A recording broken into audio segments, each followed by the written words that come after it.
I'm Justin Fuller from Bleacher Report at the Virginia Thai Fighting Championships, part of the Hampton Sports Festival in Hampton, Virginia. Today I'm joined by UFC Featherweight Mackens Semerzier. Mackens, thank you for joining us today. Thanks for having me, man. Now you have a fight coming up March 3rd, correct? Yeah.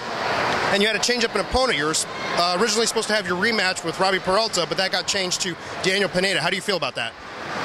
You know, a fight's a fight. You know, I was preparing for the day. I wasn't preparing for Peralta in particular. I mean, I knew he had a couple tells, a couple things he liked to do, but I just wanted to get better as a fighter. So, you know, with the switch, I kind of expected the switch. I kind of telling myself he's probably not gonna, you know, show up on the day.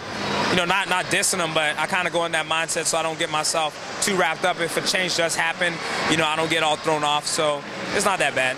Now, you were really looking forward to the rematch, and that's something you campaigned for. Do you think he doesn't really want it as much as you did? No, I mean, it's business, man. He's trying to, if you know, he got a win. He took both his checks home. I'm pretty sure he was happy with that, and I think he knows that I'm a difficult fight for him. You know, as you know, we got to feel each other. If he thought it was an easy fight, if he thought it was a fight that he could just win easily again, it's a business. Why not go out there and get 2 checks again? You know, so I feel like, you know, he's one of those guys I beat. You know, if I stay within myself, you know, 10 out of 10 times. Now, you're a fighter who has a very strong wrestling and grappling base, but you're known for going out there and looking to put on an exciting fight and demonstrate your striking. Your opponent, he seems to have a really good submission base as well. Is that going to change up your game plan as all from how you normally fight? Nope. I'll just put pressure, get in his face, throw punches, knees, elbows. If he shoots, I'm shut him down, try to beat him up. If he tries to give up, I'll submit him, but I'm just looking to beat him up as much as possible, put on a good show, and try to bring home one of the bonuses. And how do you feel about fighting in Australia? You know, I like it. I mean, I like the idea of going to Australia. I think that's pretty cool. But at the same time, we have to go out there a lot, you know, switch up my normal regimen, and we have to go out, you know, next Thursday. You know, today's Saturday. We have to go out a week and a half before the fight.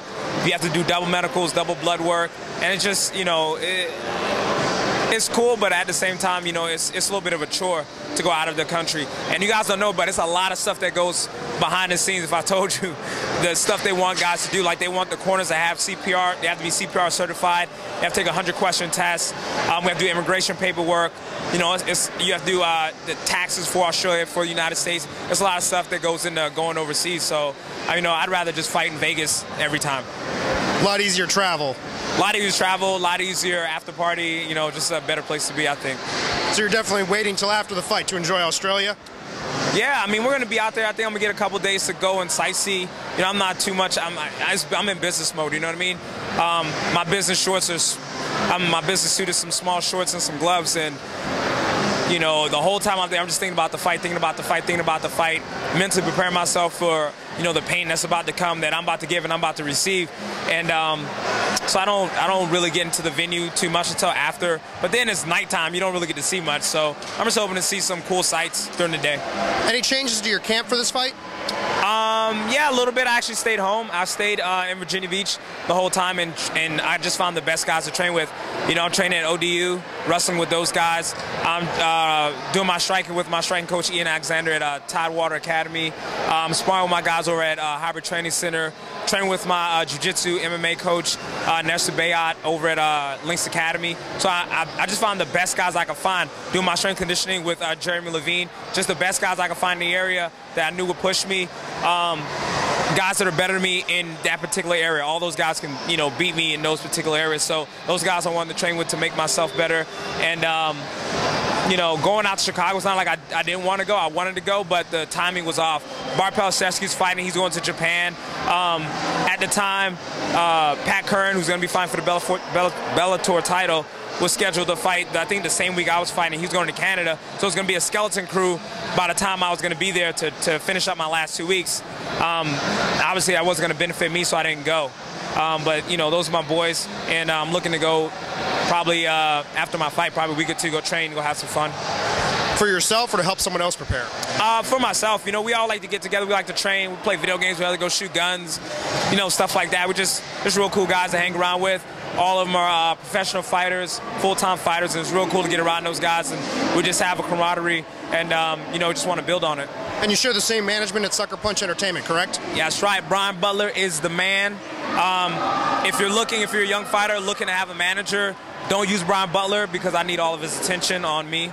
But he's a great guy. I'm working with him. He's doing amazing things for me, and I really appreciate him. And he did go above and beyond to help have that decision overturned to a no contest, correct? Yeah, absolutely. I wasn't able to make the flight because I'm stupid, and Brian covered it, and he took care of it. And he was a guy that would, he put his ego, he put his position to the side and to help me out. And I just really appreciate that. I always appreciate Brian. He's always looking out for the best for his fighters. And he makes you feel like you're the most important guy on the roster all the time, I really appreciate him for that. Anything else you want to tell the fans? Tune in March 2nd. If you're in the States, be fighting, what's the guy's name? Daniel Pineda. Daniel Pineda, former Legacy Fighting Championship, Featherweight Champion, something. Me and him are going to fight. It's going to be a good show. I'm going to try to beat him up as much as possible and hopefully leave it a bonus. Follow me on Twitter, Mack Da Menace MMA. Where can people follow you on Twitter and Facebook? Yeah, follow me on Mack Da Menace MMA. My fan page is Mack Da Menace. Friend me on Facebook at Mackens Semerzier. Just check me out. I'm not always interesting, but when I do tweet and I do get on there, I'm not funny, but I keep it real. All right, check out Mack and Semerzier on Twitter at Mack Da Menace MMA or on Facebook, Mack and Semerzier or Mack Da Menace, and you can follow myself on Twitter at Justin Fuller MMA or check me out on Facebook at The Fuller Fight Factor. Thanks for tuning in.